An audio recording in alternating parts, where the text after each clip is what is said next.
C'est parti, Bruno Retailleau. Bonjour à vous. Vous êtes président du groupe LR au Sénat. Bienvenue sur LCI. Merci. Bonjour, Elisabeth Martichoux. Tempête sous les crânes, à J+3 des législatives. Quelles sont les solutions pour débloquer la situation? Je compte sur vous pour nous éclairer, Bruno Retailleau. D'abord, Fabien Roussel, le patron du Parti communiste, reçu à l'Élysée hier, a confié à Routel Krief et LCI dans la soirée qu'une des pistes d'Emmanuel Macron pourrait être un possible gouvernement d'union nationale. Une des pistes. Mais est-ce que c'est une voie de sortie? D'abord, ce que je veux dire, c'est que cette situation de chaos politique, le responsable, c'est Emmanuel Macron. Emmanuel Macron qui a escamoté, du point de vue démocratique malheureusement, 2 campagnes successives, qu'il a amoindries. D'abord la campagne présidentielle, puis ensuite la campagne législative. Et puis ensuite, l'autre responsabilité qu'il porte, c'est le en même temps.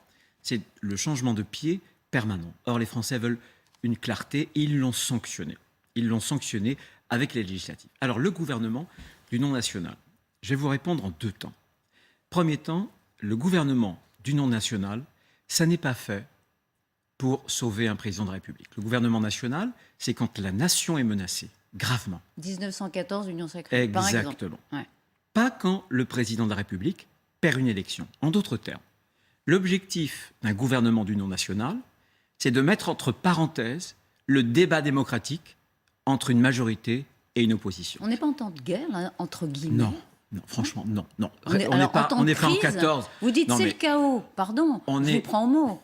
Je veux dire que, est-ce que la crise que nous connaissons est d'une gravité telle qu'on doit effacer le juste débat de la démocratie qui consiste à avoir d'un côté une opposition et de l'autre côté une majorité? La réponse est non. Vous ne ferez pas ce cadeau. Vous ne ferez pas ce cadeau, Emmanuel Ça Macron. n'est pas un cadeau. Je ne pense pas que la démocratie soit un cadeau aux Français.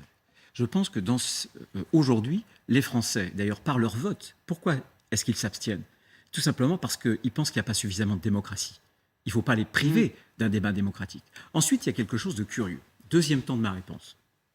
Il a reçu, Emmanuel Macron, un certain nombre de chefs de partis politiques. Il a parlé à Fabien Roussel, apparemment, de ce gouvernement national. Fabien Roussel, NUP. On est d'accord? Très bien. Il a reçu Christian Jacob, LR.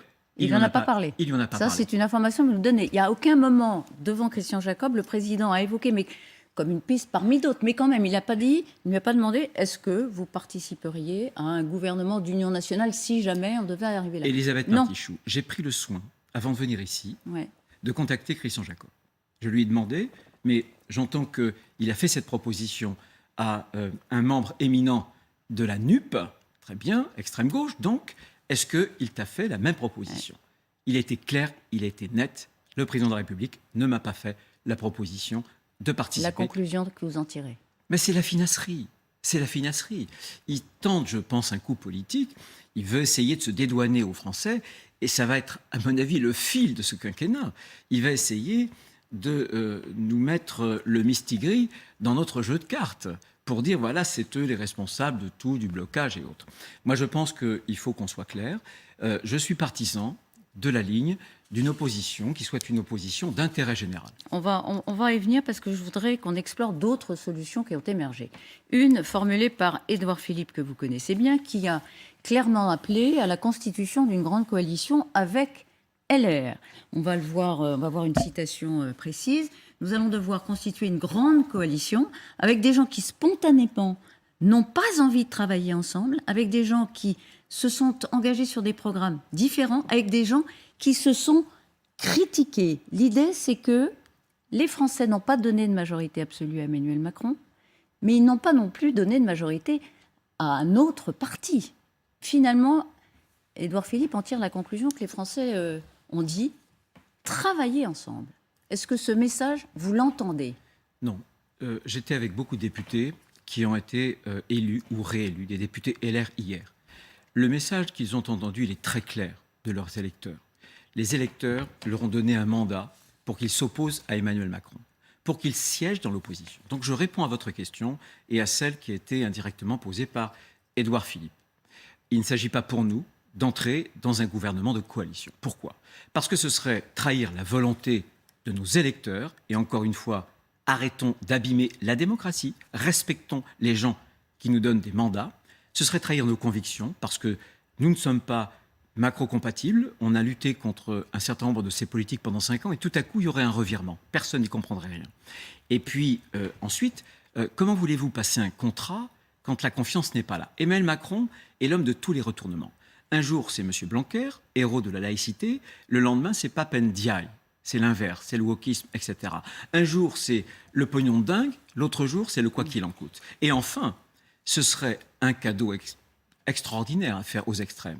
Si on veut donner le monopole de l'opposition dans notre pays à NUPES ou bien à RN, alors supprimons tout ce qu'il y a, comme veut M. Macron, ça. entre les deux. Mais pardon, et la fois prochaine, ce sera le RN ou NUPES qui sera au gouvernement. Donc il faut une opposition raisonnable, ferme, déterminée, alors, vous êtes mais en même temps intelligente. J'ai quand même quelques questions, parce que c'est pas un peu de la politique à l'ancienne, ça, Bruno Retailleau? Est-ce que vous pensez aux Français? Un gouvernement de coalition, j'ai regardé la définition, un gouvernement de coalition, c'est une réunion momentanée de partis dans la poursuite d'un intérêt commun. Je vous repose la question, est-ce que ça n'est pas cela que les Français attendent de leur politique? Mais on dans le verra. Un moment où vous nous dites qu'on est en crise, et d'ailleurs, crise, la guerre, crise financière, crise à tous les étages, la pandémie qui revient, travailler ensemble, c'est absurde. Mais c'est dans l'intérêt, ça perd dans l'intérêt général. Vous parlez au premier président du premier groupe d'opposition au Sénat, puisque nous sommes majoritaires. Nous avons voté plus de 60% des textes. Oui, ouais. Sur de très nombreux textes, nous avons eu cette volonté de travailler pour le bien des Français, pour l'intérêt supérieur de la nation. Donc jamais nous avons été facteurs de blocage. Simplement, un accord de coalition, je vous le dis, tout net, un accord de coalition, ça ne sera pas possible. Ce serait trahir nos convictions, nos électeurs, et ça serait donner une voie royale aux extrêmes dans l'alternance. Parce que la démocratie, alors maintenant, c'est qu'est-ce que vous l'alternance. pensez de l'idée d'un compromis? Alors, toujours sur LCI, c'est passé plein de choses hier soir sur LCI, un compromis, un paquet de textes, un compromis, pardon, sur un paquet de textes. C'est ce qu'a suggéré Catherine Vautrin, la présidente du Grand Reims. Mais un compromis sur un paquet de textes, c'est la même chose qu'une coalition. Puisque une coalition... C'est un gros mot, le compromis. Mais ça revient à la même chose. C'est comme une coalition. Parce qu'est-ce qu'une coalition? Vous êtes une coalition de James Bond ce matin. C'est niet à tout. Ce que je veux vous dire, c'est que notre position, ce sera ni tripatouillage, ni blocage. Et dès le mois prochain, nous aurons un texte important sur le pouvoir d'achat. Eh bien, nous allons l'examiner de façon très positive. Nous allons dire au gouvernement, il y a un problème, il y a une question de pouvoir d'achat qui se pose, et si vos mesures sont ciblées, par exemple, pour la baisse du gazole, on a des propositions. Très bien. Est-ce que vous voulez y aller? Est-ce qu'on y va ensemble? Mais nous, on voudra dire, on pense qu'à droite, le pouvoir d'achat, c'est pas seulement des chèques en bois, des chèques de l'État, c'est aussi par le travail. Donc, est-ce que vous êtes prêts, par exemple, à exonérer de charges sociales les RTT pour libérer le travail? Alors, troisième chose. Le compromis, c'est chacun fait un pas vers l'autre. Si le gouvernement vous dit « OK, banco sur cette mesure », si le gouvernement vous abstiendrez, vous ferez laisser passer le texte. Ou même on pourrait voter si le gouvernement dit, si nous on dit, il faut que les mesures soient ciblées parce qu'il y en a marre de l'assistanat. Les Français modestes en ont besoin, mais pas les autres. Deuxième chose, il faut des mesures d'encouragement du travail. Et 3, arrêter le quoi qu'il en coûte. C'est-à-dire, vous commencez à faire des économies. Parce que l'inflation, c'est la facture du quoi qu'il en coûte. Et ce sera à prendre et à laisser. Il y aura une négociation. Chacun arrive avec ses exigences après vous négocierez. Bien sûr, mais nous n'abandonnerons pas nos valeurs. Ce que je veux dire, notamment sur les économies, c'est que faire des chèques en bois, aujourd'hui, c'est faire la poche de nos enfants et de nos petits-enfants. Et nous n'acceptons pas, aujourd'hui, au point où nous en sommes de la dette, au moment où l'inflation et les taux d'intérêt commencent à exploser. Regardez l'interview de M. Villeroy de Galhau, le patron de la Banque centrale de France. Nous n'acceptons pas qu'une génération amoindrisse une autre génération. Bruno Retailleau, vous n'avez pas gagné l'élection. Quand même, parce que vous nous parlez comme si vous étiez en position de force, comme si vous étiez majoritaire. Je crois que vous étiez plus de 200 à l'Assemblée nationale en 2012, vous étiez 112 en 2017, vous êtes 66, 70 maximum aujourd'hui. Donc pardon, est-ce que ça ne porte pas un peu à l'humilité? Vous nous parlez comme si vous deviez imposer absolument vos conditions à un groupe qui reste majoritaire, quoique très affaibli. Elisabeth Martichoux, convenons ensemble que jamais il y a eu autant d'abstention. Convenons ensemble que notre démocratie est en crise. Qu'est-ce Oui, qui fait l'honneur de la dans ce politique? contexte, il y Qu'est-ce a- qui fait l'honneur de la politique, si ce n'est les convictions, si ce n'est la clarté? Il ne s'agit pas de bloquer. Il s'agit simplement de dire que Mais nous voulons le meilleur ça pour ne la vous pose France. pas des questions ça, ça ne vous interroge pas, cet Mais bien sûr que si. affaiblissement continu sur 10 ans Mais bien sûr que des si. élus LR? Mais je vais vous dire, d'abord, nous sommes, avec les sénateurs et avec les députés, nous représentons un des groupes les plus importants en nombre de parlementaires. Bien. Mais nous, on veut pousser un certain nombre d'idées parce qu'on en a marre d'une politique qui affaiblit la France. Le bilan d'Emmanuel Macron, cette politique, on en a marre. elle Et le reste bilan majoritaire. d'Emmanuel Macron, non, elle n'est Mais si, ah bah, elle vous n'est êtes pas. 66, ils sont 170 Eh rien bien, qu'à pas. Renaissance. Écoutez, on a eu 2 élections Ben, dont c'est arithmétique, hein. dont les campagnes ont été totalement escamotées. Il y a une crise de la démocratie. Et nous, à LR, on Il y en a n'encouragera pas le quoi Il qu'il en y en a coûte. qui s'en sont mieux sortis dans le même contexte. Nous n'encouragerons pas le quoi qu'il en coûte parce qu'on pense que ça va mettre la France à terre. D'accord. Il n'est pas question, et je fais passer, je vais vous dire, moi j'ai parfois, y compris au moment de M. Sarkozy, M. Fillon, j'ai voté contre des textes qu'ils me proposaient. Moi, je n'ai pas voté le traité de Lisbonne, qui voulait faire passer par la fenêtre ce que les Français qui avaient dit non au traité européen avaient refusé. Mais, Et donc, j'ai agi pour mes convictions je vois et que pour vous les l'intérêt défendez. Et vous de la êtes un homme démocratie. de conviction. Et personne... Alors vraiment, c'est quelque chose qui vous caractérise. Mais Merci. les élus ne sont pas là pour se faire plaisir. Ils sont là pour servir l'intérêt général. Croyez-vous qu'une conviction, c'est un désir ou un caprice? Mes convictions, elles sont accordées à l'intérêt supérieur de la Mais France. elles peuvent être supplantées par l'intérêt général, oui. Mais qu'est-ce que convictions. l'intérêt général, précisément? Qu'est-ce que l'intérêt général? L'intérêt général, c'est d'appauvrir vos enfants, vos petits-enfants. C'est ce qu'on est en train de faire. L'intérêt général, c'est de refuser, par exemple, d'interdire le burkini, alors que, par un tour de passe-passe, on voit bien, on demande au Conseil d'État de faire le travail qu'on n'a pas été capable de faire, parce que nous, au Sénat, on avait interdit le burkini. Et M. Darmanin s'y était opposé. Et il demande maintenant au Conseil d'État de faire l'inverse. C'est ça l'intérêt général. Enfin, c'est ça la conviction. Pour les Français, il faut C'est comprendre d'essayer- que le Conseil d'État, parce que vous introduisez un sujet qui vous est très à cœur et je le comprends. La laïcité. Oui, la laïcité. Le Conseil d'État a donc interdit l'autorisation du burkini dans les piscines, donc a fait échouer entre guillemets la proposition, ou plutôt le vote Conseil municipal de Grenoble d'autorisation du burkini dans les piscines municipales, parce qu'il invoquait une raison religieuse. Bon, vous dites la bataille n'est pas complètement gagnée. Non, parce que si M. Piolle avait été plus malin, voilà. il aurait autorisé tous les vêtements. Et, Donc vous et restez là, du inquiet. coup, le Conseil d'État n'aurait rien pu y faire. Donc il faut trancher les choses. Et c'est la loi qui autorise ou c'est la loi qui interdit. Je constate que nous avions voté l'interdiction du burkini, que M. Darmanin et l'opposition de M. Macron s'y étaient Alors, on opposés. essaie C'est d'avancer. la clarté. Les Français veulent de la clarté. clarté, On relèvera justement. la France, la politique, la démocratie grâce aux convictions et à la clarté. Alors la clarté, c'est pas toujours facile justement, elle n'est pas toujours pratiquée par vos élus. Il va y avoir un texte qui va venir à l'Assemblée pour reconduire le recours possible au pass vaccinal. Il viendra. Je suis pas certain du tout qu'il vienne. Alors il est prévu parce que ça s'arrête au 31 juillet. Non, mais tout. je vais Alors, vous pour dire. expliquer à ceux qui nous entendent, pour l'instant, la loi autorise le recours au pass vaccinal jusqu'au 31 juillet. Et puis, il faut le prolonger. On voit bien que d'ailleurs, l'épidémie reprend et assez sérieusement.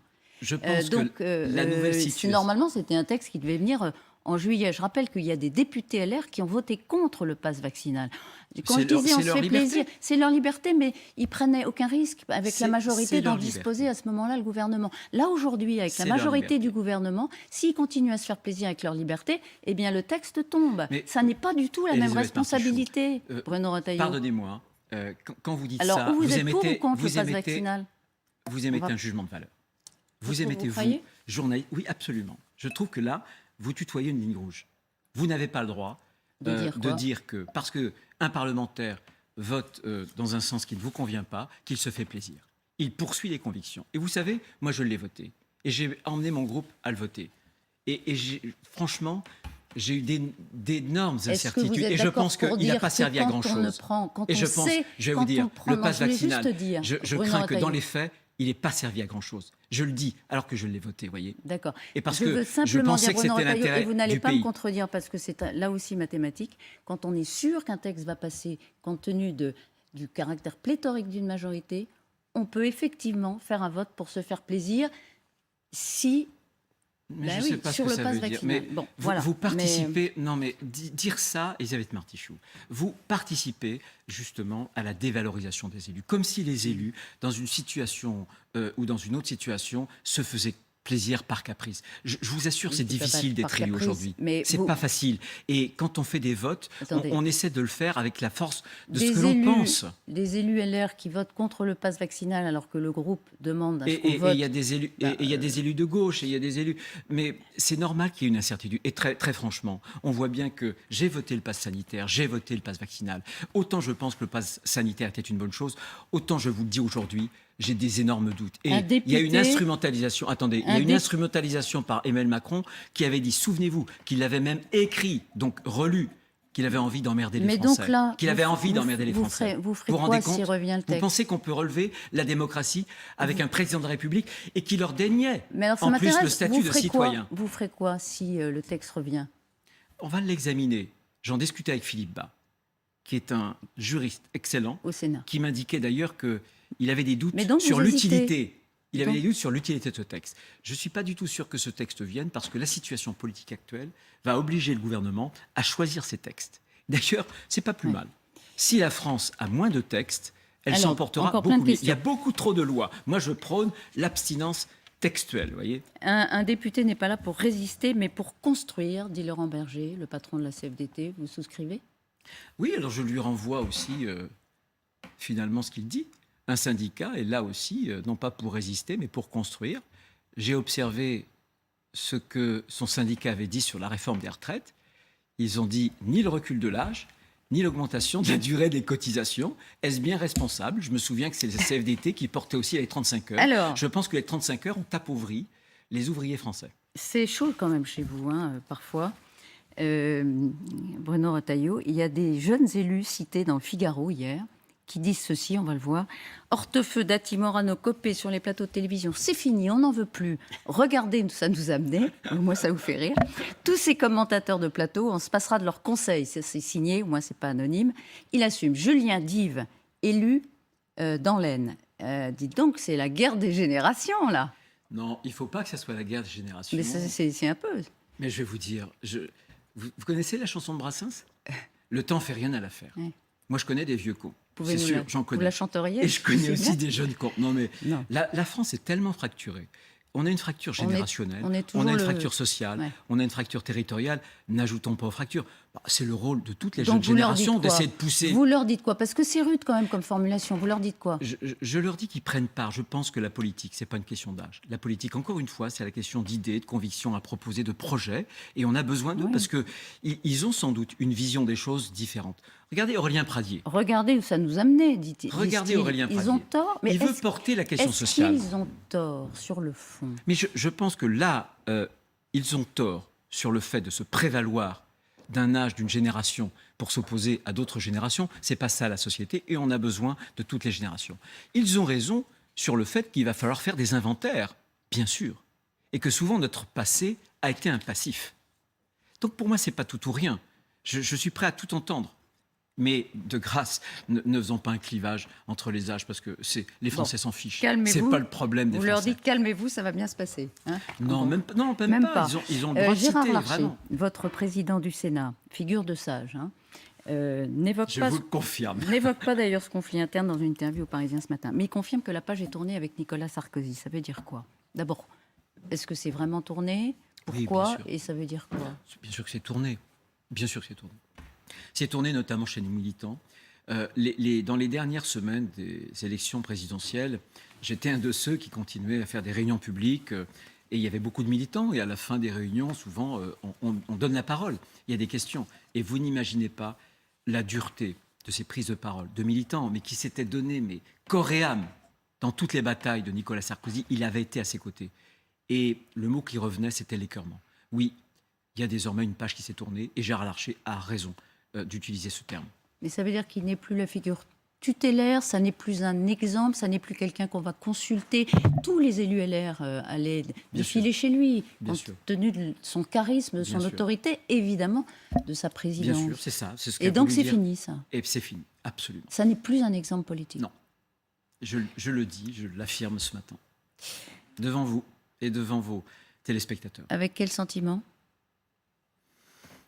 De tristesse surtout. De tristesse parce que je lui ai reconnu des qualités. Je n'ai pas voté tout ce qu'il a proposé d'ailleurs à l'époque. Je lui ai reconnu aussi un certain nombre de défauts. Le traité de Lisbonne pour moi est une tâche. Est-ce que vous serez candidat à la présidence du parti? Oh, colline après colline. Colline après colline. Non mais pourquoi pas? Je pense en tout cas... Ah oui, pourquoi pas. Je prendrai mes responsabilités, certes. Mais je pense qu'il faut, puisqu'on est affaibli, parce que on se retrouve dans une position centrale, vous le disiez, pas avec ces mots, mais faisons attention. On est affaibli et nos faiblesses ne sont pas devenues des forces, seulement à cause du résultat des législatives. Donc, comme on est affaibli, il faut qu'on se parle. Je vois les uns et les autres, je verrai dans la journée Laurent Wauquiez, j'en ai vu d'autres, pour qu'on puisse s'entendre sur celui qui sera à même de mieux incarner notre mouvement. Mais pourquoi il y aura une entente préalable? Il n'y aura qu'un candidat au final? Non, il y aura sans doute plusieurs candidats. Oui. Mais on a, bien sûr qu'il y aura sans doute plusieurs candidats. Je ne sais pas s'il y en aura 2 ou 3 ou 4. Mais on doit s'entendre sur un chemin. Et une élection ne doit pas être un facteur de division. Je pense qu'il nous faut une incarnation forte. Et je pense que l'incarnation seule ne suffira pas. Vous savez que je suis attaché aux idées. Je pense comme Renan que ce sont les idées qui mènent le monde. Et il faudra répondre à une question qui est capitale, sans laquelle, en tout cas sans la réponse à laquelle on ne se relèvera pas. Les Français attendent de nous la réponse à cette question. En quoi avez-vous changé? Donnez-nous la preuve que vous êtes différent. L'inventaire, notamment, on parlait de Nicolas Sarkozy, c'est une des choses. Mais de la réponse à cette question dépend notre avenir, plus l'incarnation.